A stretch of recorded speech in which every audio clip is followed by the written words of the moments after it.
Welcome to our YouTube channel math solution. आज के इस वीडियो में हम लोग जांचने वाले हैं कि ये सारे समीकरण जो हैं इनका युग्म कैसा है, इसका ग्राफीय निरूपण कैसा है, साथ ही साथ बीजगणितीय निरूपण कैसा है। और ये भी देखने वाले हैं कि अगर बिना देखे अगर आपसे पूछे कि इससे कितने हल निकल सकते हैं, क्या इसका कोई हल निकलेगा या नहीं, वो भी आज की इस वीडियो को देखने के बाद हम आसान तरीके से बताने वाले हैं। इसलिए वीडियो को आप लोग अंत तक जरूर देखिएगा और चैनल पर नए हैं तो चैनल को भी जरूर सब्सक्राइब कर लीजिएगा। उससे पहले आपको इस क्वेश्चन को सॉल्व करने के लिए आपको इसका जो मंत्र है वो आपके इसमें नीचे दिया गया है। तो चलिए हम लोग सबसे पहले नीचे चलते हैं और उस पहले मंत्र को देख लेते हैं, आखिर कौन सा मंत्र के द्वारा आपको वो सारे सरल होंगे। तो देखिए यहाँ पर लिखा गया है अनुपातों की तुलना, ग्राफीय निरूपण, बीजगणितीय निरूपण और समीकरण युग्म कैसा होगा, इस पर हम डिस्कशन करने वाले हैं। तो जैसे कि यहाँ पर लिखा गया है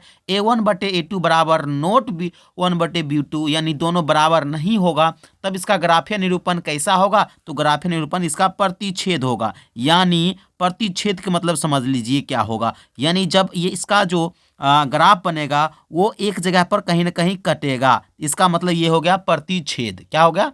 प्रतिच्छेद। और बीजगणितीय निरूपण अगर बोले तो इसमें केवल एक हल होंगे। क्या होंगे?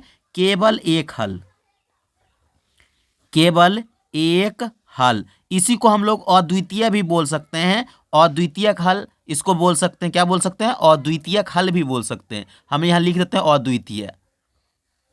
चलिए, और समीकरण युग्म पूछेगा तो इसका जो समीकरण युग्म होगा ये अविरोधी समीकरण युग्म होगा। क्या होंगे?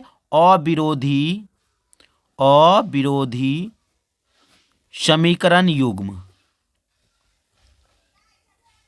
ये तो हम जान गए पहले वाले के लिए, यानी अब हम लोग जानते हैं दूसरे को। जैसे यहाँ पर लिखा गया है a1/a2 बराबर b1/b2 बराबर c1/c2, यानी तीनों बराबर रहे, तब इसका जो है ग्राफ कैसा होगा? समपाती होगा। ग्राफ कैसा होगा? समपाती। समपाती कहते किसको हैं? जैसे इसको समझने के लिए आपको ये समझना है, जैसे इसी पर चढ़ा हुआ, इसी पर दूसरा भी चढ़ा हुआ, यानी सेमे पर सेम रहेगा। क्या रहेगा? सेम पर, ठीक, पूरा चढ़ा हुआ, ये हो गए संपाति। अब इसका बोलेगा कितने हल होगा? ध्यान से देखिए, सब जगह जब एक ही रेखा पर दूसरा भी चढ़ा रहेगा तो हर जगह उसका मान होगा, यानी अपरिमित रूप से अनेक हल होंगे। तो इसको हम लोग लिख सकते हैं बीजगणितीय निरूपण में अपरिमित रूप से, अपरिमित रूप से अनेक हल।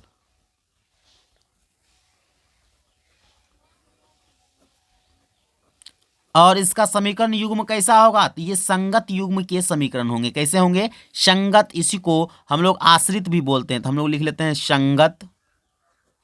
इसको आश्रित भी बोला जाता है, ये आश्रित है, ध्यान दीजिएगा। संगत या आश्रित, ये धो मत समझिएगा। चलिए, आश्रित युग्म का समीकरण।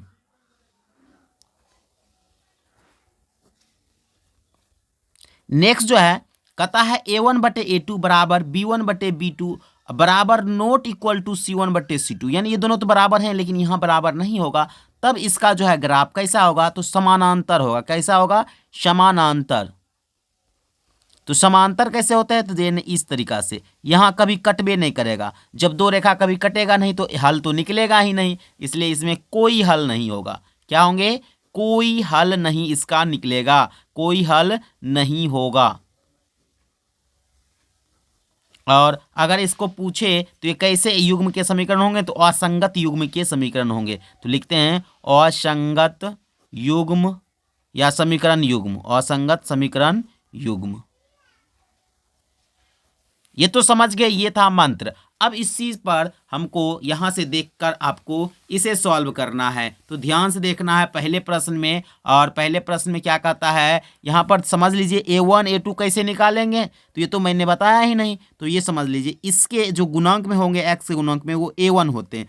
तो यहाँ से हम लोग इस तरीका से लिख सकते हैं a1/a2। तो यहाँ पर इसके ये समीकरण फर्स्ट के लिए a1 यहाँ हो गया, a2 इसके लिए हो गया, तो 1/3। यहाँ से b1/b2। तो ध्यान से देखिए यहाँ पर -2/4।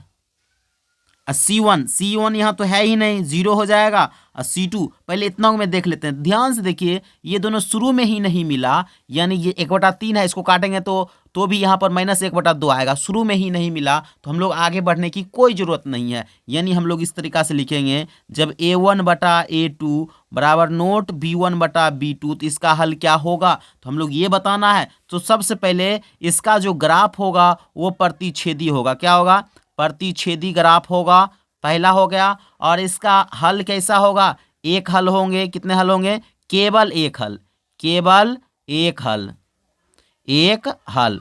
और अगर पूछे तो ये अविरोधी समीकरण युग्म का समीकरण है। कैसा होगा, अविरोधी समीकरण युग्म, ये हमने जान लिया। अब चलिए दूसरे पर हम लोग देखते हैं। दूसरा में यहाँ पर अब डायरेक्ट A1/A2 बराबर 1/2 लिख सकते हैं, समझ रहे होंगे। A1 इसके गुणक, A2 इसके गुणक। अब B1/B2 2/4 है, तो हम लोग 2/4 को जब काटेंगे तो यहाँ 1/2 ही आएगा, 1/2। और C1/C2 इसके लिए -4/12 है, माइनस में तो कटेगा तो 1/3 होगा। तो ये दोनों तो सेम है, लेकिन ये बराबर नहीं है। हमने बताया था जब दो गो सेम रहेगा, यहाँ पर देखिए लास्ट में ये दोनों तो सेम है लेकिन ये बराबर नहीं है, तो इसका ग्राफ कैसा होगा, समानांतर होगा, कोई हल नहीं होगा और असंगत युग्म के समीकरण होंगे। वही बात हमने यहाँ पर लिखना है। क्या लिखेंगे, तो यहाँ लिखेंगे कि समांतर होगा, इसका ग्राफ कैसा होगा, समांतर, और इसे जो है कोई हल नहीं होगा, कोई हल नहीं होगा। और इसका जो है कैसा युग्म का समीकरण है, तो ये असंगत युग्म के समीकरण है, असंगत युग्म के समीकरण है। आइए अब हम लोग तीसरे प्रश्न को डायरेक्ट बनाने की कोशिश करते हैं। तो देखिए 2/4, यहाँ पर ध्यान से x के दोनों में गुणक देखना, 2 है, ये 4 है, यानी A1/A2 का मान बोले तो 1/2 ही आएगा काटने के बाद। और B1/B2 बोले तो यहाँ पर 3/6 होगा, यानी इसको काटने के बाद भी 1/2 ही आएगा। और 9/18 है, इसको काटने के बाद भी 1/2 ही आएगा। तो इसलिए हम लोग तीनों सेम है, इसलिए इसका जो पहले ग्राफ होगा वो समपाती होगा। कैसा होगा, समपाती, और अनेक हल होगा, और परिमित रूप से अनेक हल। और इसका अगर बोले तो संगत समीकरण युग्म होगा। कैसा होगा, संगत होगा। ठीक, उसके बाद देखिए तीसरे में आपको यहाँ पर दिख रहा होगा, सॉरी तीसरा तो हमने बना दिया, चौथा में देखिए तो यहाँ पर अब इसको बहुत लोग क्या करते हैं, इधर छोड़ देते, इसको इधर करना है। ठीक, यहाँ पर हो जाएगा A1/A2 का मान 1/2, लेकिन B1/B2 जब निकालिएगा वो हो जाएगा 3/-3, कटेगा तो -1/1 या 1/-1, दोनों तो बराबर ही नहीं है। जब शुरू में ही बराबर नहीं हो, इसका मतलब ये प्रतिच्छेदी है। कैसा है, इसका ग्राफ तो प्रतिच्छेद ही है। और साथ ही साथ इसका अगर बोलें तो हल क्या होगा, केवल एक हल, केवल एक हल, या इसी को अद्वितीय हल भी बोलते हैं। और इसका बोले अविरोधी युग्म के समीकरण, अविरोधी युग्म के समीकरण। ठीक, और लास्ट क्वेश्चन पांचवा जो है उसे हम लोग देखते हैं। पांचवा में A1/A2 का मान 1/2 ही आएगा काटने के बाद, B1/B2 का मान भी 1/2 आएगा, C1/C2 का मान भी 1/2 आएगा। इसलिए हम लोग लिख सकते हैं इसका ग्राफ समपाती होगा। क्या होगा, समपाती, और इसके अनेक हल होंगे। कितने हल होंगे, अनेक हल होंगे। और आप लोगों को इसके कमेंट बॉक्स में लिखना है कि इसका जो है ये किस युग्म का समीकरण है, संगत है या असंगत है। आपको यहाँ पर कमेंट बॉक्स में ज़रूर लिखना है। आई होप कि आपको यह छोटा सा वीडियो अच्छा लगा होगा और इसे आप लोग ज़रूर याद कर लें। ये काफ़ी इंपॉर्टेंट का है, अगर आप लोग 10वीं की तैयारी करते हैं तो आप लोग इसे ज़रूर याद कर लें, ये काफ़ी इंपॉर्टेंट है। आई होप कि आपको यह छोटा सा वीडियो अच्छा लगा होगा। इसी तरह और भी मैथ की वीडियो देखने के लिए आप हमारे चैनल को ज़रूर सब्सक्राइब करें। मिलते हैं किसी नेक्स्ट वीडियो में, तब तक के लिए जय हिंद, धन्यवाद।